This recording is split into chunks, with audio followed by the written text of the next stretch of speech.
Okay, folks, welcome and good evening. It is Monday, February 12, 2018. It is on about 6:30 p.m. in our council chambers, and I'd like to call this meeting of Brighton Council to order. We have a number of amendments that I'll move through before the approval of the agenda. The first amendment that I have is moved by Councillor Martinello, second by Councillor Ostrander. The council attach the notice of motion related to the sewage treatment EA be included as a motion in the February 12, 2018 agenda. And I believe members of council have received this, have they? Councillor Martinello? What I want to do this time, because too many times I think we kind of fringe on getting into the debate before we just simply add it to the agenda. So I think we want to just speak to having it added. So I'm asking for clarification. The enclosed information here, does everyone have that to discuss?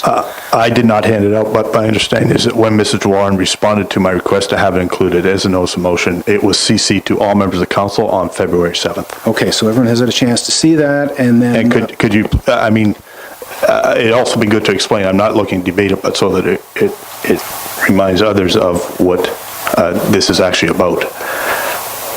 I'm not looking to debate it, but even to read the motion so people can remember what it was from February 7th. Okay, so what was attempted to be added to this agenda, and there was some discussion with staff, and it was suggested that it come to the next regular meeting of council, is a motion moved by Councillor Martinello, second by Councillor Ostrander, whereas accountability and transparency, the basis of good governance required by Ontario law, it is recommended that A, council appoint at least one member of council to attend as a non-participant observer only each and all meetings related to the Brighton sewage treatment plant between the MOECC and staff of the municipality of Brighton. Item B, that council direct staff to take detailed minutes of each and all of the meetings related to the Brighton sewage treatment plant between the MOECC and staff of the municipality of Brighton. And C, the council ensure that each and all minutes described at the preceding line B are made available to members of the council and the public. So that is the information that's to be discussed. It's not going to be discussed now. So simply, we have a motion here that we are wanting this added to tonight's agenda.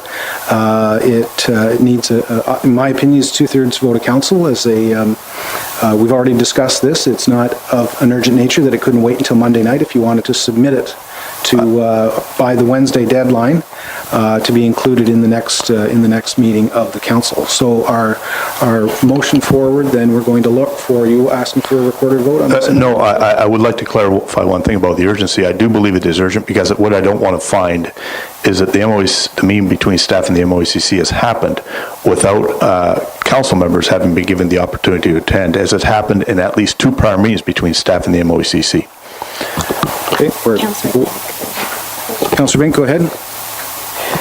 Are we agreeing to add this as a notice of motion tonight, so it's on the agenda for the next meeting? Is that what Apparently it's being added. It does say notice of motion. That's what it says here, so it won't come up till the next planning meeting. No, what I'm saying is that the attached notice of motion be included as a motion as a motion, that's right. Yes. Tonight? Yes, that's correct. Yes, to be discussed this evening. Okay, so seeing nothing further then? Go vote, please. Okay. So there you go.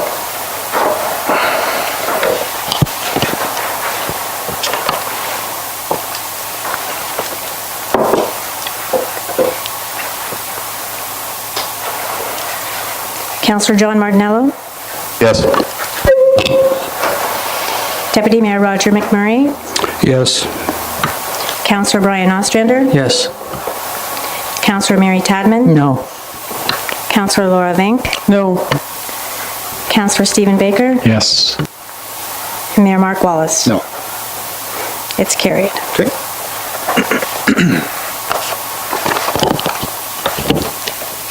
Okay, then our next amendment for this evening. Where will this end up? Under item 8, unfinished business? I guess unfinished business would be good enough, yeah. Okay. Can I have the motion?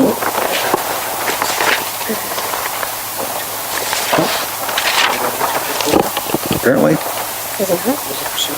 It says 2/3 vote. So 2/3 vote, so it fails. I just heard it was carried. Sorry, that's my fault.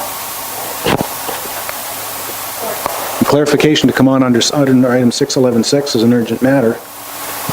Instead of waiting for the next meeting, it requires a 2/3 vote of council. 2/3, yes. So that's defeated. I'm sorry, it was defeated. That's my Okay, so the error. next amendment that we have has been moved by Councillor Martinello and seconded by Councillor Baker. That the attached legal opinion of February 7, 2018, sought by staff as related to a notice of motion that is yet to be approved by council be made public in the minutes of the February 12, 2018 planning meeting. And this is an email from staff regarding a legal opinion, and so you want to just recap why this needs to come forward and not talk about it, please? Oh, yeah, well, I can only justify I'm not why. trying to be smart. Oh, Just- okay, well, We shouldn't it's hard to- enter into being debating it, it just... Well, I'm not going to debate it. So the reason I put this forward is two things. Number one, it gives members of the public an idea of the actual background behind the sewage treatment plant EA issue. And number two is the law is clear. Section 239.2 says that the only thing that must be enclosed is either a request under the Municipal Freedom, Protection of Privacy and Freedom of Information Act, or issues related to an investigation by the Ombudsman. This meets neither standard. I think we have a duty to be accountable and transparent to what is going on in this council. This particular piece of legal advice, without going into any detail, does not relate to any particular matter, does not give any particular counsel related to the sewage plant EA issue. It's a very general nature, so I think the public should have a right to know this, and that's why. Okay, so so that motion again is moved by Councillor Martinello, seconded by Councillor Baker, and again, so you're wanting a recorded vote on this also?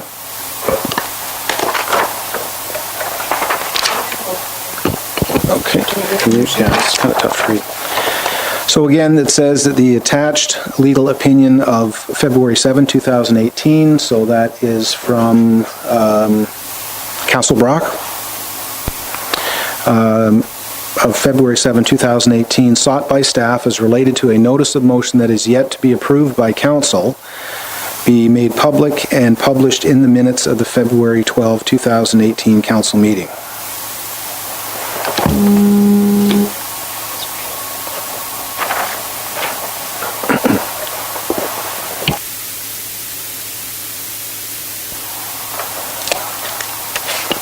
So this would require a two-thirds vote again. And we're starting with Councillor Martinello. Can I record vote, please? Oh, yeah, yes. That's what I'm doing. I didn't know I asked for Sorry. record vote. I thought you did. Yes, I thought he did.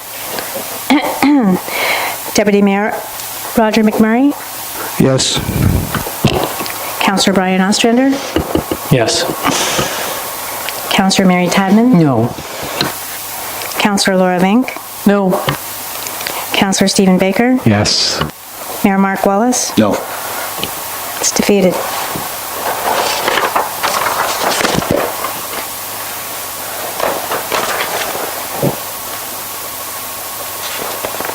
Okay, then, go ahead, Councillor Martinello. I do have another amending motion to bring forward. Yes, I do. Okay, but I have one. Oh, okay, go ahead. Okay. Moved by Councillor Tadman and seconded by myself, Mayor Wallace, that council amend the agenda for the February 12, 2018 planning meeting by adding discussions regarding issues in the Applewood Meadows subdivision. We have, again, there'll be an opportunity. I'm looking for a verbal update. There are a couple of the residents that are here this evening. There continues to be ongoing issues in that particular development with ice, road flooding, and water issues. And we'd like to get an update from staff to find out what is and will be done as we go forward to correct these issues for the residents. It's been quite problematic. So, Councillor Bink? Are staff able to give us an update tonight? Yes. Thank you. See nothing further then, all in favor? That's carried, thank you. Councilor Martinello? Yeah, I move that item 11.2 be moved into open. 11.2 in the in-camera session. And That's related to Gnome Works and the marijuana grow operation. All of the information that we've included on the green sheets was made public at last week's meeting. is there a possibility to have the discussion and then bring it out after? Well, the bottom line is what the agenda shows is this in green. And To me, it And makes that's what absolutely no staff do. sense. That's what staff do Yep. unless they receive direction from council. Any other comments? No? Okay, so move seconder for that then? Second. So Councilor Martinello, Councilor Baker. Item 11.2. Gnome Works. Be moved from closed to open, again under unfinished business? Sure. Okay. So item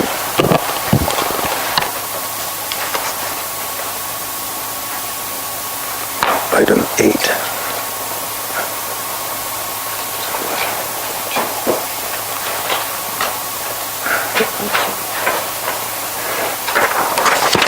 Thank you. Moved by Councilor Martinello, seconded by Councilor Baker, that item 11.2, Gnome Works, be moved from closed to open under item 8.2. All in favor? Comment? Kevin? Go ahead. I have a question. I heard the CAO ask if we can have a conversation in closed and then bring it out into open. Is there anything that we might hear that would be confidential? I mean, Councilor Martinello is right. Everything we see in the package was already in the public purview, so I'm curious why we'd be dealing with it in closed. CIO, go ahead. Mr. Mayor, through you, I just thought it would be better to have the discussions about a private individual enclosed if we're going to discuss back and forth, and then we can bring our decision out. That's a recommendation to staff. Okay, anyone else? Once, twice? No, Councilor Martinello, go ahead. Yes, I think the public has a right to know how its money is going to be spent and what's going to happen with potentially the land that it owns. And I also think that there's nothing in the law that requires us to keep this enclosed. Okay, and just in fairness, we oftentimes have discussions in close and then come out and bring the information that we've discussed in close out to the public so that they do know how their money is being spent. So anyway, the motion that I have again is that we move item 11.2, Gnome Works, to be moved from closed to open under, to item 8.2 under unfinished business. All in favor? That's carried.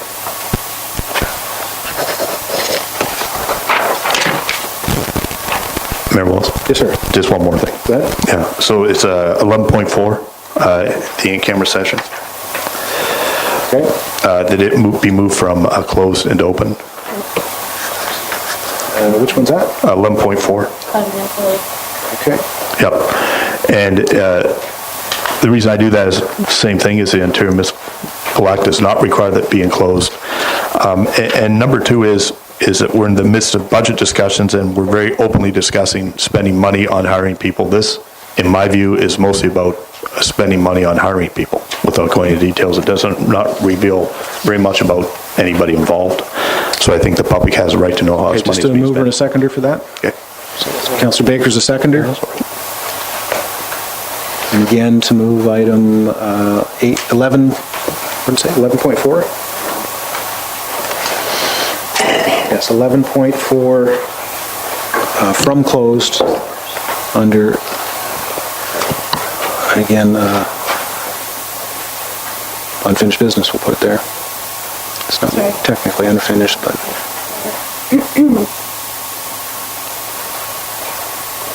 No, 7. Isn't it 7? Sorry, it was 11.4? 7.4. No, I'm looking to move item 11.4. 11.4 Yeah. from closed to open. That's right, yeah. Yeah. The in-camera session on my agenda. Oh, I'm sorry. Yeah. Sorry. 11.4. 11.4.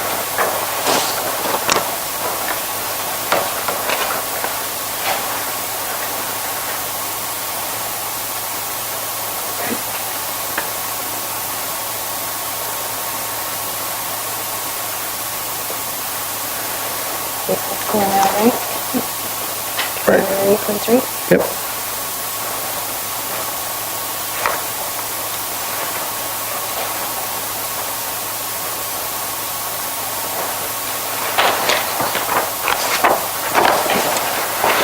Moved by Councilor Martinello, second by Councilor Baker, that council amend the agenda to move item 11.4 to open session under section 8.3 under unfinished business. Can I record vote, please? Sure.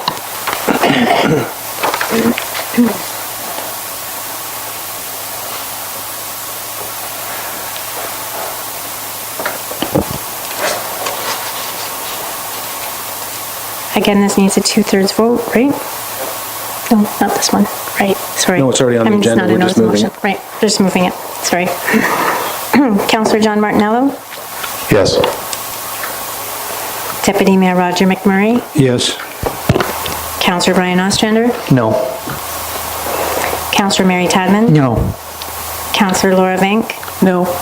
Councillor Stephen Baker, Yes. Mayor Mark Wallace. No. It's defeated. And what that means is it will still remain as item 11.4 under closed, and once there is a decision based on that discussion, that will come out to open.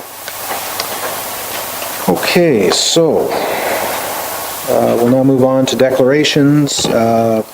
I will be declaring under Section 5.1 of the Municipal Conflict of Interest Act. If there's any discussion regarding the Lakeside Landing subdivision or the Proctor Park condominium, I will not participate in that, and specifically I'll be leaving for any discussion around item 7.1, that information piece that's coming forward. Mr. Mayor, before declarations, we need to approve the agenda as amended. We could do that. So, moved by Councillor Tadman and second by our Deputy Mayor that Council approve the agenda for the February 12, 2018 Council Planning Meeting as amended. All in favor? That's carried. Thank you.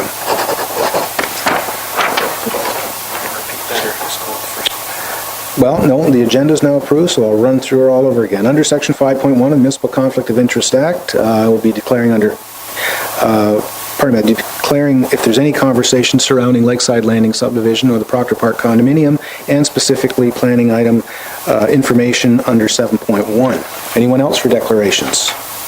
Seeing none, we'll move through to citizens' comment. We have one this evening from Brenda Richardson. Brenda, if you'd like to come forward regarding amounts paid to J.D. Jewell Engineering.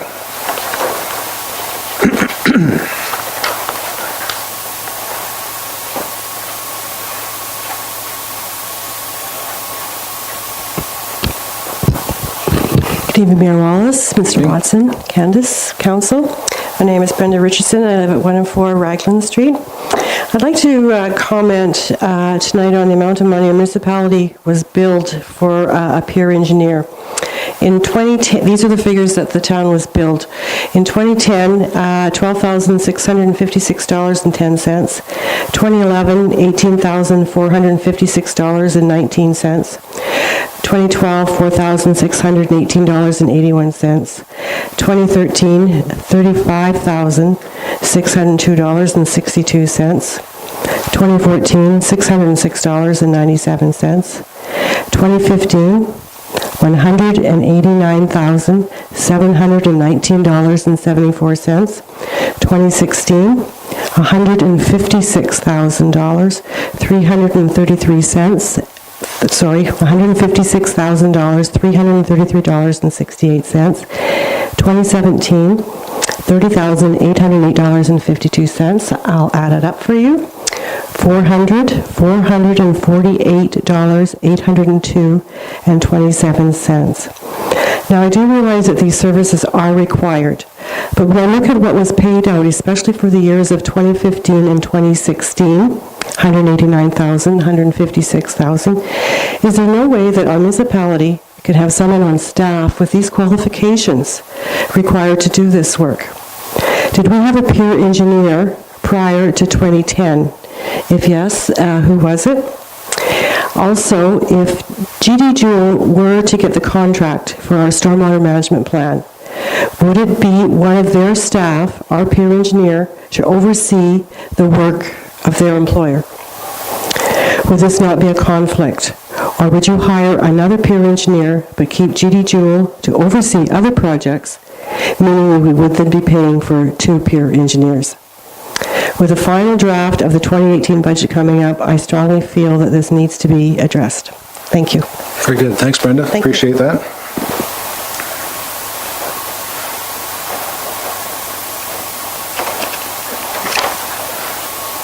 Moved by our Deputy Mayor, seconded by Councillor Tadman. The Council received the citizens' comment for February 12, 2018. All in favor? That's carried. Thank you.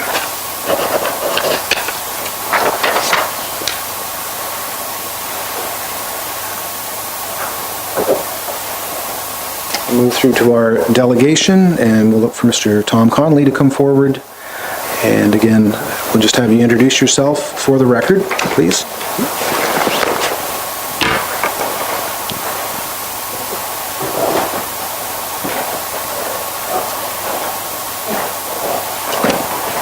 Yes, sir.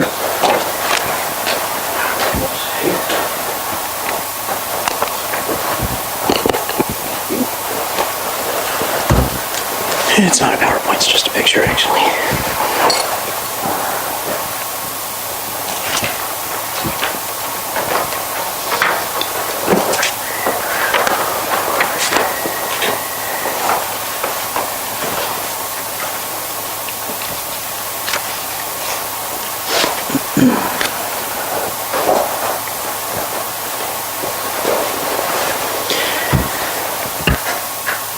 Sorry, on. Good evening, everyone. My name is Tom Connolly. I'm here tonight to make a presentation at this planning meeting in regards to 214 Ontario Street. And I'll start there. On the board there, we have a MDS calculation. In the center, it's a little dark in here, so it's hard to see, but I'll just highlight. In the center, there's 214 Ontario Street, which is zoned agricultural A2. The outer ring is the MDS calculation for a compost pile for an agricultural facility. The inner ring is the minimum distance setback for the barn that is on-site and has been on-site in excess of 30 years. I'm going to give you a background. In late May and early of June 2017, we approached the planning department in regards to an acquisition of a building permit for an agricultural outbuilding to house exotic birds on the property. The construction technique that we were planning to use is not covered by the building code, and clarification was required. Rick Jones was very helpful and supportive of the project. The proposed building had an estimated cost of $500,000 and would implement state-of-the-art building techniques, creating an attraction in its own right. The building was intended to be a free-of-charge attraction outside the gates of Presqu'île, which is about 500 yards from us. Rick Jones at the time suggested we contact the planning department and advise them of our plans. On his advice, I contacted Pat Jones, who is now retired, who also was supportive of the project. Pat at the time provided me a list of allowable uses for our zoning, agricultural A2, prime agricultural with no restrictions. Pat suggested that we also bring Stephen Ashton in on the project as a courtesy. Despite after correcting the municipal solicitor twice on my partner, I will point something else out. The correspondence you see from the city solicitor says Ms. Dorn Wills. My business partner's name is Mr. Dorn Wilson. Yes. So, if you look at schedule, well, let's go through it. So the issues are 214 Ontario Street, zoning and allowable activities, part 2, application of MDS 1 calculations, which you see on the screen, application of MDS 2 calculations for 214 Ontario Street, and item number 4 is refusal of service by municipal staff, Ashton and Watson, to ratepayers in the municipality. 214 Ontario Street was severed from a larger piece of agricultural land on September 12, 2016 by this council and given the designation of agricultural zone A2. If you look at tab A, there's a copy of that bylaw, which is 098216. There's no reference on that bylaw to any other lands adjacent to or connecting 214 Ontario Street. Allowable activities in agricultural zone A2 are the same as A1. The only difference is lot size. Because this parcel of land was much larger and the Waynes, former Wayne brothers, wanted to sell the greenhouse and obviously continue being a greenhouse, which is an agricultural operation, they had to knock down the size of the lot. Agricultural use is defined without restrictions by the Farming and Food Protection Act, the Act, further known here, tab C, and used as the exclusive definition across all government levels within the province. The Act also supersedes any municipal bylaw that would restrict normal farm practice, which is tab D. Section 6.7 of the Municipal Zoning Bylaw, number 140-2002, clearly states the permitted uses in the future development zone, tab E, if you look, any uses or buildings and structures legally existing at the date of the adoption of this bylaw, including home occupation and accessory uses, and point 3, which I've labeled point 2 because the middle one didn't apply, new uses and building accessory to the permitted use. Wayne's Greenhouse has been in operation for over 35 years in this community. Therefore, supersedes the bylaw previously stated. The soil present on 214 Ontario Street is Class 3 and Class 1, as outlined by Agriculture Canada and Ontario Agricultural College in Report Number 42. Although the document is dated 1974, it is still current classification used by the Ministry of Agriculture, tab F, which makes us prime agricultural land. The PPS, which is the provincial policy statement, also states that lots may only be created for agricultural uses in prime agricultural land. The PPS also confirms that municipalities must follow and consider all relevant legislation, specifically the Farming and Food Protection Act of 1988. The FFPPA, which I've already cited, as being in conflict with the municipality of Brighton at this point. The Planning Act of 1990 has been cited several times throughout the correspondence between myself, Mr. Ash, and the municipal solicitor in regards to the site plan control. Policy PPS encourages municipalities to exempt agricultural uses from site plan controls and further highlights that such controls have no bearing on agricultural activities as a result of other provincial acts protecting them. It further states that municipalities are encouraged to support agriculture in all activities and not impede them. The FFPA protects farmers from municipal bylaws that restrict their normal farm practices, tab H. The accusation that livestock is not permitted on our land at 214 Ontario Street by the municipal solicitor, tab I, is also in direct conflict with the FFPPA and a violation of our rights as farmers and property owners. The city solicitor pointed out in the correspondence in that tab, if you look, that we have 3 pigs on site, that they are not allowed. However, the city solicitor didn't cite a specific bylaw. He cited bylaws and all the other references that he made, but he did not reference one there. The reason is that no such bylaw exists because it is agricultural land. PPS policy 2.3.3.2 also states that changes in the type of agricultural uses should not trigger Planning Act 1990. Application or approvals may have MDS calculations, as you see there. So what that basically means is this: if we were to build a new building on the property for agricultural uses, we would have to do an MDS2 calculation. Any buildings, residential buildings built near us, have to do what's known as an MDS1 calculation. The city solicitor has pointed out in his correspondence that any buildings that we require would require MDS calculations.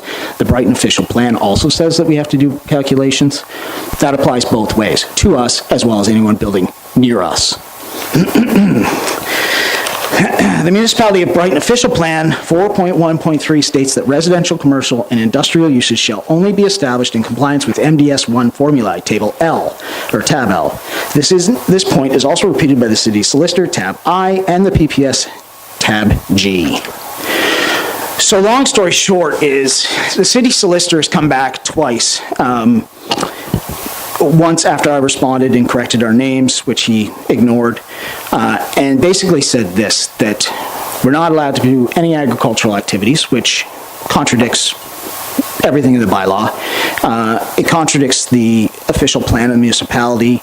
We are protected under the Food Act of 1998, so on and so forth. Our objective here was not to open up a pig barn or have 10,000 chickens or any of the above.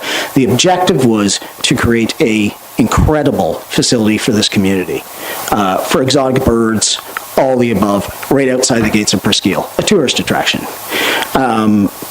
We're in the midst of negotiating a massive contract that could have us producing a newer product for the greenhouse, which would probably allow us to employ 20 or 30 full-time employees. That's sort of contingent on the fact that we're recognized as an agricultural facility without any impediments. So in my correspondence, I've attempted to address city staff several times. I've asked for confirmation of emails, so on and so forth, none of which I've received, ever. I questioned city staff, or attempted to question city staff. In one of my letters, I noted the date. I received the city solicitor's letter saying I was infringing, or in contradiction with a bylaw regarding the pigs. So I went down to the municipal office and asked to speak to the bylaw officer. The bylaw officer informed me he was not allowed to speak to me from instructions from Mr. Ashton and Mr. Watson. Mr. Keith Lee was there that day and witnessed this exchange. This is not something I'm making up. It's refusal of service. So we are not in any sort of adversarial position, even though it has been painted that we are. We just actually want to build a nice facility. We want to come to this town. We want to promote the municipality. We want to promote business. We want to succeed in ourselves. support our families, so on and so forth.